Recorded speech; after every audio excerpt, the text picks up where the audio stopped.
Buenos días. Es misión del Tecnológico de Monterrey formar personas íntegras, éticas, con una visión humanística y competitivas internacionalmente. Le damos la más cordial bienvenida a la segunda mesa de este tercer día del Congreso de la Asociación Mundial de Justicia Constitucional. Agradecemos la presencia de todos ustedes. En esta ocasión nos acompañan en la mesa destacados ponentes de Guatemala, Venezuela, Paraguay y México. Y para moderarla, concedemos la palabra a la licenciada Gabriela Flores Carrillo. Muchas gracias. Distinguidos colegas, señoras y señores, amigos todos, buenos días. Sean ustedes bienvenidos a su primer Congreso de la Asociación Mundial de Justicia Constitucional en homenaje al doctor Jorge Carpizo. Eje toral del Congreso que hoy se celebra es la materia constitucional, y en ese sentido, sabido es, tal y como en la mesa anterior mencionó el juez Alberto Díaz Díaz, dentro del extenso currículum de nuestro homenajeado, se encuentra su importante labor como juez constitucional en nuestro máximo tribunal, durante el periodo comprendido de 1989 a 1990. En ese sentido, su relevante participación en la celebración de sentencias constitucionales es vasta y determinante para abrir el camino en la lucha por la defensa de los derechos humanos. En esta ocasión, contamos con la presencia de renombrados juristas guatemaltecos, venezolanos, paraguayos y mexicanos, quienes con sus puntuales participaciones compartirán con nosotros el amplio panorama de la sentencia constitucional en América Latina. A continuación, se le cede el uso de la palabra a Irina Cervantes Bravo, quien es docente e investigador de la Universidad de Nayarit, coordinador del doctorado interinstitucional impartido en la Universidad de Colima, Nayarit, Guanajuato, Aguascalientes y Michoacán. También así es asesor jurídico de la presidencia de la Sala Constitucional Electoral del Poder Judicial de Nayarit. Adelante. Muchas gracias, Gabriela. En primer término, agradecer al profesor Vicente Fernández del Instituto Tecnológico de Monterrey por esta espléndida organización, la invitación también al doctor Enrique Carpizo, al compañero Andrés Velandia, coordinador de la Asociación Mundial de Justicia Constitucional, a todos ustedes por seguir aquí en este tercer congreso, a los colegas que presiden esta mesa de Venezuela y de Paraguay y el compañero mexicano. Sin duda, felicitarlos también por realizar este homenaje a un gran hombre, a mi maestro, el doctor Jorge Carpizo. Tuve la fortuna de ser su alumna en la Universidad Complutense de Madrid, por lo cual creo que es rendir este tributo al doctor Jorge Carpizo, quien es un encomiable jurista mexicano del cual nos sentimos muy orgullosos, pero además una persona congruente con lo que pensaba y con lo que hacía en la función pública. Y él comentó en una carta antes de su fallecimiento que lo mejor homenaje que le podríamos rendir es leer su obra, reflexionarla y discutirla. En ese sentido, felicitarlos por ese homenaje a este gran jurista.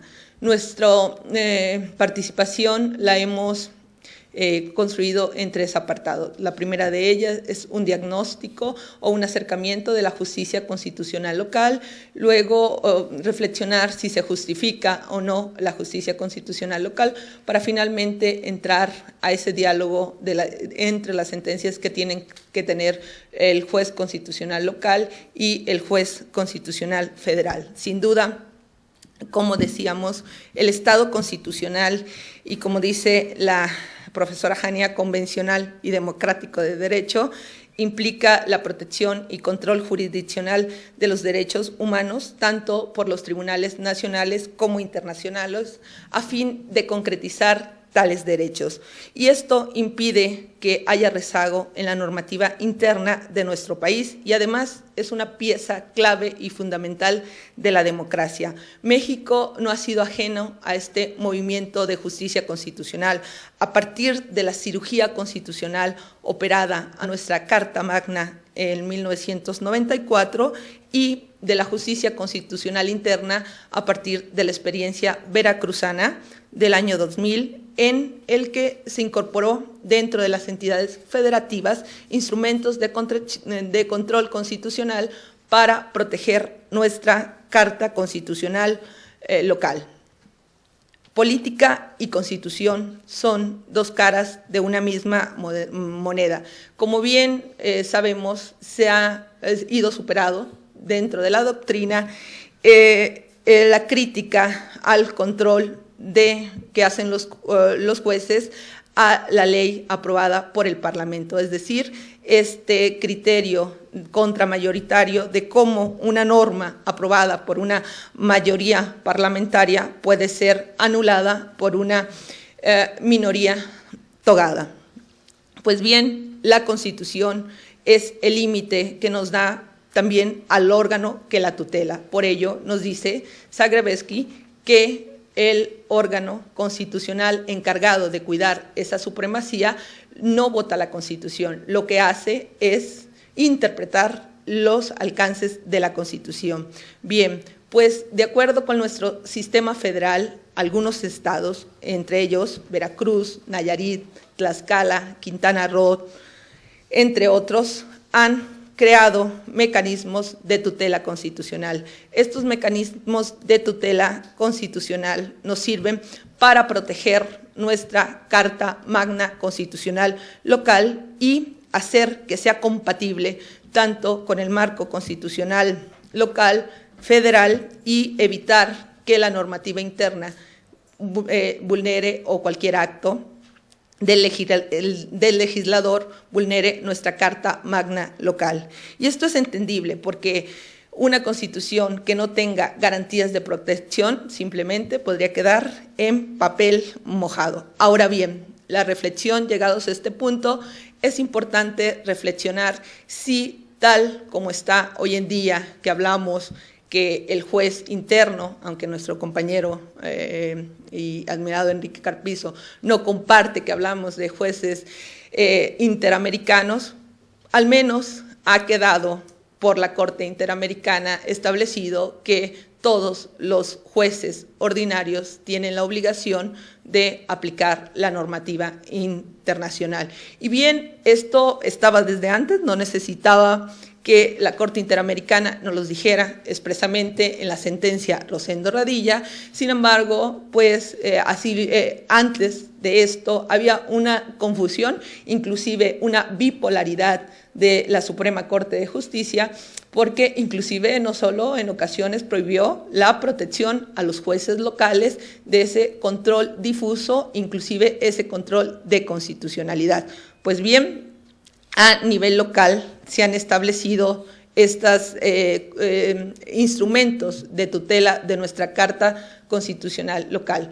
Pero la pregunta es, ahora con este control difuso, o con el hecho de que ya está establecido que los jueces locales pueden proteger la Constitución, aplicar los tratados internacionales, ¿se justifica que las entidades federativas tengan organismos de control concentrado de protección de la Carta Magna local?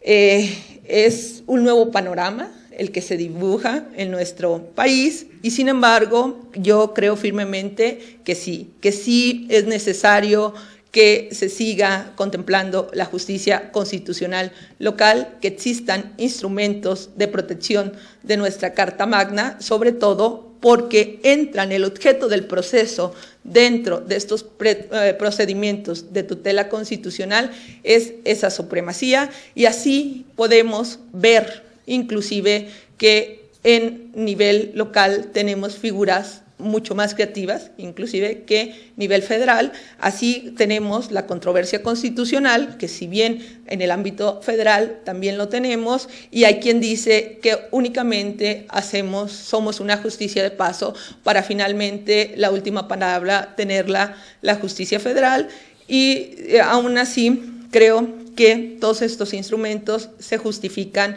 la acción de inconstitucional local, pero a nivel local se ha ido mucho más allá, porque en algunas entidades, como es el caso de Veracruz y en el caso propio de Nayarit, se cuenta con la figura de inconstitucionalidad por omisión. Es decir, no solo se vigila el hacer del legislador, sino esa omisión, esa falta de quehacer normativa de lo que le está obligado a hacer, no lo hace, y ese silencio del legislador no permite la concretización de derechos fundamentales o del contenido constitucional. También, por ejemplo, otra de las figuras novedosas que tenemos en el marco local es la cuestión de inconstitucionalidad, es decir, una especie de amparo previo. Si alguna autoridad, algún órgano jurisdiccional quiere aplicar la norma al caso concreto y tiene esa duda de constitucionalidad, se le manda al órgano concentrado de justicia constitucional, a la sala, para que antes de aplicarla él se pronuncie acerca de si es constitucional o no la norma. Y esto puede ser a petición de la autoridad que la va a aplicar, pero tiene, por ejemplo, en el caso de Nayarit, una legitimidad amplia porque la puede hacer cualquier ciudadano al que se le pretenda aplicar la norma. Es una especie de amparo previo. Y como vemos, el amparo local también, estas figuras son innovadoras. Por tanto, finalmente, y para ir concluyendo estas reflexiones con ustedes, diría que sí es importante mantener ese marco de protección de nuestra Carta Magna local como parte de fortalecimiento del federalismo. Pero este diálogo entre los jueces federales y locales se da a través de las sentencias, y en este sentido me gustaría citar al profesor Julio Bustillo, quien tiene un espléndido trabajo sobre un diagnóstico de las sentencias de amparo local que han sido impugnadas ante el órgano federal, y prácticamente todas las mayorías de las sentencias han sido impugnadas, pero también se llega a la conclusión que las que han sido conformadas, el órgano federal no establece algún argumento más allá. Entonces, ¿cuál sería mi reflexión, mi tesis que yo quiero compartir con todos ustedes? Es el hecho de que tenemos que dejar que nuestra justicia constitucional local, de verla como una justicia de paso que pueda ser impugnada por cualquier motivo, y creo que tienen que ser solamente motivos tasados por el cual se impugne una sentencia local que proteja la Constitución a nivel estatal, porque si no, no estaríamos respetando los ámbitos competenciales que corresponde a cada nivel, al federal y al constitucional. Hoy, por cualquier motivo, simplemente la sentencia puede ser impugnada y es revisada.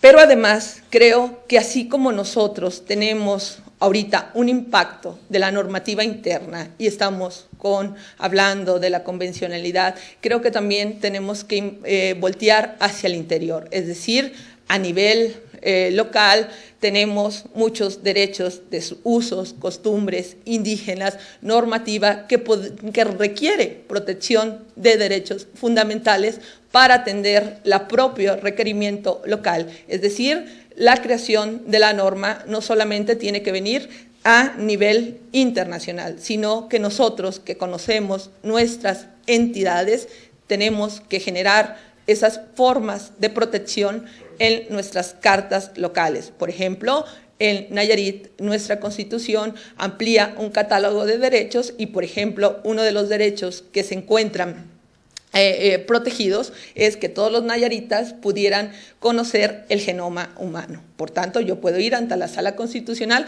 para que me haga un test y me diga cuál es mi gen y que me pudiera proteger otros derechos fundamentales. Es decir, no solamente tenemos que voltear hacia afuera, sino interiormente tenemos que ser generadores de ese orden jurídico para una mejor armonía y un bienestar de la población. Y solo ser impugnables las sentencias por motivos tasados de los órganos locales. A la par, se requiere profesionalización, independencia. Es verdad que los órganos locales en ocasiones se encuentran invadidos o dependen mucho del Ejecutivo local. Hemos cambiado el hiperpresidencialismo que nos decía nuestro doctor Carpizo por virreinatos muy fuertes a nivel local. Entonces, es toda una sinergia de la normativa interna con la internacional. Muchas gracias por su atención. Muy interesante la participación de Iriana Cervantes Bravo. Y a continuación tenemos la participación de Gonzalo Pérez Salazar, que nos acompaña desde Venezuela. Él es coordinador y profesor de la especialización en Derecho Procesal Constitucional en la Universidad Monte Ávila, profesor de posgrado en la especialidad en Derecho Administrativo de la Universidad Central de Venezuela, y coordinador del Centro de Estudios de Derecho Procesal Constitucional de la misma Universidad de Monte Ávila. Adelante, por favor.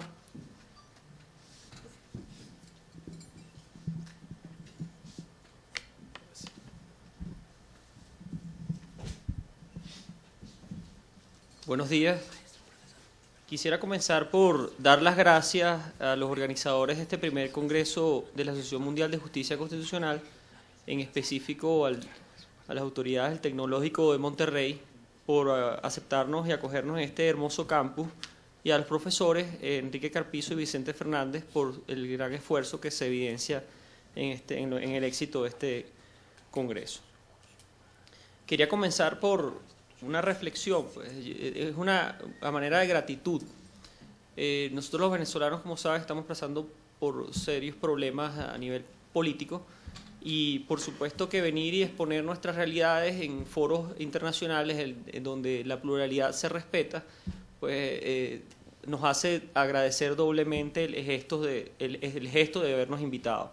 Como ustedes saben, para la semana que viene se espera que ya Venezuela salga del sistema interamericano, lo que es el tema de la competencia de la Corte Interamericana. Pues ya se cumplió el año de la denuncia que se planteó el año pasado.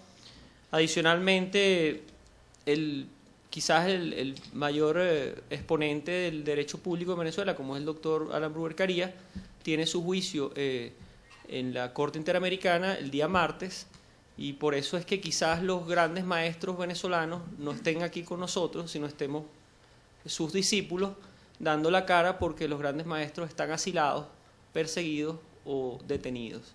Entonces eso no quiere decir que vamos a dejar la lucha, y por eso quiero comenzar por agradecerles esta oportunidad.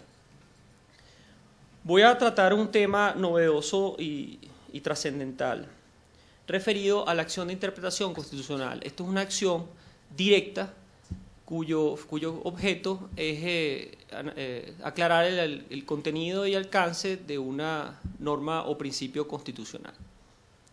Esto que pareciera una tropicalización de la función de que todo juez debe hacer a la hora de interpretar la Constitución para aplicarla a la resolución de un caso concreto, pues es una realidad que Venezuela la acoge hoy expresamente en la Ley Orgánica del Tribunal Supremo de Justicia, en la jurisprudencia de la Sala Constitucional, y que me motivó a traerla en esta exposición porque ya Ecuador la acogió en su reciente ley del 2009. Entonces ya no somos el único país, sino llevan 2 países que tienen esta acción de interpretación constitucional, que ya verán las repercusiones que ha tenido para las trascendentales decisiones políticas que se han adoptado en los últimos tiempos. Hoy en día la Constitución venezolana se lee en el texto de la Constitución con su enmienda, pero adicionalmente con los anexos. ¿Cuáles son los anexos? Las decisiones de la Sala Constitucional. Hay un famoso libro que dice La Constitución según la Sala Constitucional.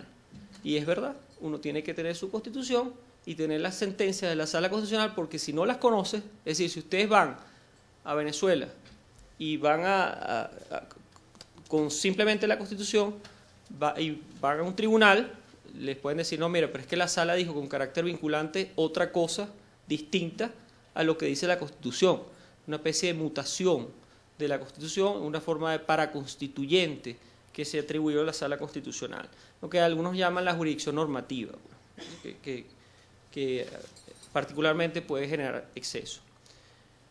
Digo que son trascendentales las decisiones que se han adoptado en materia de interpretación constitucional, de acción de interpretación constitucional, porque el presidente Chávez llegó al poder a través de una decisión, de una acción de interpretación constitucional, se mantuvo en el poder cuando el referéndum revocatorio a través de una acción de interpretación constitucional, terminó su mandato y su último mandato con su enfermedad con una acción de interpretación constitucional, y el presidente Maduro asumió el poder por una acción de interpretación constitucional. Entonces verán que para la vida política del venezolano ha sido trascendental el tema de la acción de interpretación.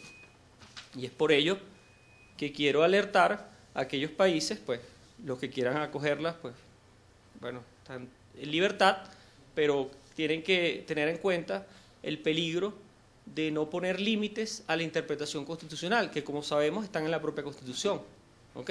Y los límites de la Constitución están en los propios valores de la Constitución. En eso la legislación del Ecuador es mucho más específica que la nuestra. La nuestra es muy amplia. La ecuatoriana tiene unos límites en cuanto a al intérprete, que me parece que le da más seguridad jurídica en este tema al justiciable.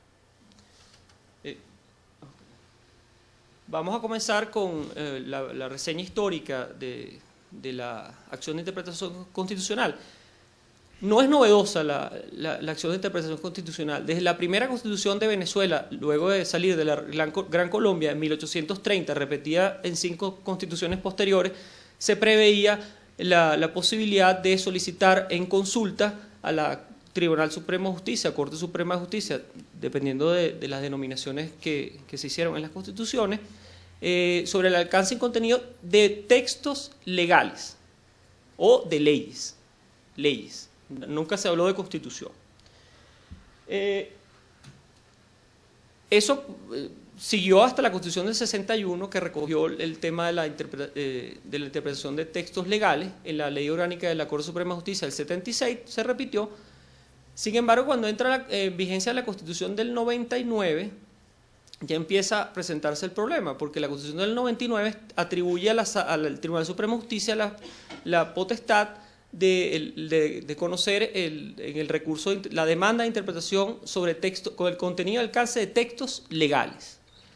¿Qué sucede? La Sala Constitucional, en una famosa sentencia que la vean ahí, que es la número 1077 del 2000, caso Servio Tulio León, dijo, pocas palabras, bueno, la Constitución es la norma suprema, analizó lo que es los principios elementales, supremacía constitucional, el carácter normativo de la Constitución, dijo la Constitución es la norma suprema, no se le puede eliminar ni desconocer su carácter normativo, y en consecuencia, al ser ley superior, es ley.